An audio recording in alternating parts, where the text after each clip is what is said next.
Si Amy Marcos ay lumuhod kay Pangulong Duterte. Hindi ako nagsimula ng pulburo na issue na ito. Kung gusto talaga ni Kuting na masira ang kredibilidad ko, yun yung target nila ngayon.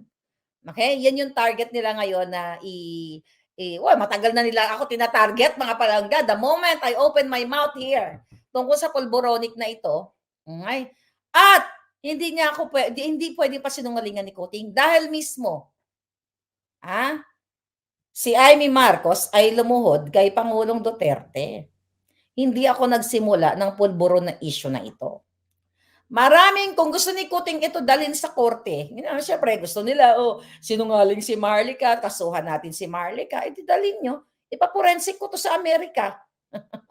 Sa Amerika natin ipaporensik itong ebidensyang hawak ko. Kung gusto talaga ni Kuting. Kasi si Lisa gumagamit ng mga iba't ibang tao to harass me and to hunt me down here. Diba? Pinapahantingan niya ako para ipagurgor. Hindi lubos-lubosin nyo na. Total, mga kapalangga,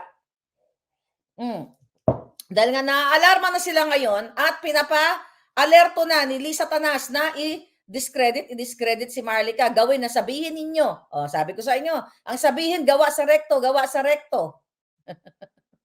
At ito ay 2012 naman na down. So what is the relevance of it?